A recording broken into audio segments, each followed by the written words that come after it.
Assalamualaikum warahmatullahi wabarakatuh. Bapak Ibu sekalian, saudaraku yang saya hormati dan Allah Ta'ala muliakan, kita bersyukur atas segala nikmat yang Allah karuniakan pada kita, terutama nikmat iman dan nikmat fisik tentunya. Bapak Ibu sekalian, saudaraku yang saya hormati dan Allah Ta'ala muliakan, pada pertemuan ini kita akan membahas tentang godaan setan di era modern.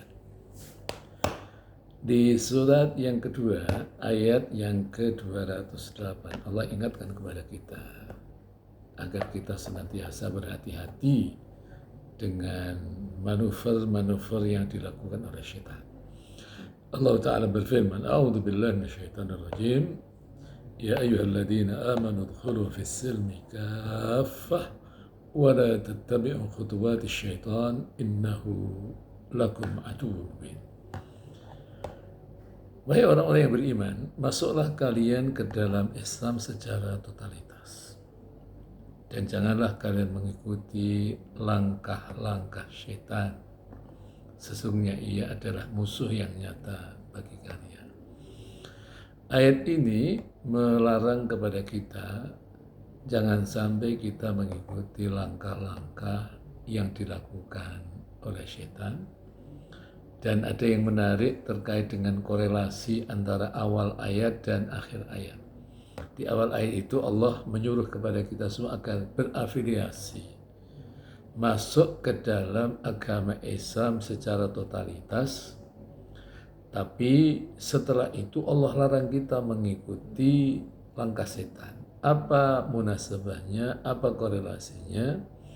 Korelasinya adalah seakan-akan Allah ingin mengatakan kepada kita bahwa hati-hati dengan manuver yang dilakukan oleh setan. Karena apa? Setiap kali kita ingin melaksanakan ajaran Islam secara lebih sempurna, biasanya ada yang selalu merintangi kita, menghalangi kita untuk melaksanakan secara lebih baik, yaitu adalah syaitan. Apalagi di era modern seperti ini, kita harus hati-hati. Paling tidak ada dua hal yang harus kita hati-hati di era modern ini terkait dengan godaan setan. Yang pertama adalah godaan teknologi, dan yang kedua adalah godaan gaya hidup. Teknologi hari ini kita tahu bagaimana banyak kaum muslimin yang menghabiskan waktunya di depan produk-produk teknologi, depan TV, gadget, HP, dan lain sebagainya. Waktu-waktu mereka yang mestinya harus menjadi waktu produktif, ia habiskan untuk sesuatu yang tidak memberikan manfaat. La fid dunya wa la fil akhirat. Tidak urusan dunia, tidak urusan akhirat.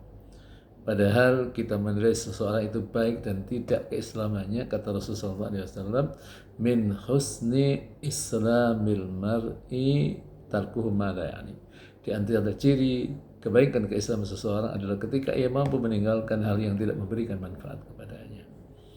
Maka seringkali kita lihat banyak orang yang terjebak pada hal-hal yang tidak memberikan manfaat la fid dunya wal akhirah, menghabiskan waktu berjam-jam di depan laptop, di depan HP, di depan TV, melihat hal yang tidak patut sebenarnya ia lihat, padahal semestinya waktunya bisa dihabiskan, digunakan untuk hal-hal yang produktif dalam ketaatan kepada Allah Ta'ala.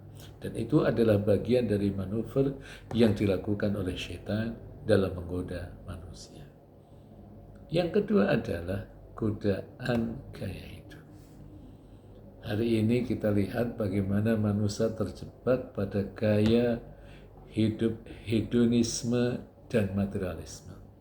Selalu orientasinya adalah orientasi dunia. Orientasinya adalah orientasi materi. Bukannya kita tidak boleh mencintai materi, boleh, akan tetapi syaratnya adalah cara kita menggapainya juga dengan cara yang benar Dan ketika harta itu sudah dalam genggaman kita, pastikan kita harus gunakan dalam ketaatan kepada Allah. Jangan sampai kita kena virus bakhil. Dan bermanfaat. Assalamualaikum warahmatullahi wabarakatuh.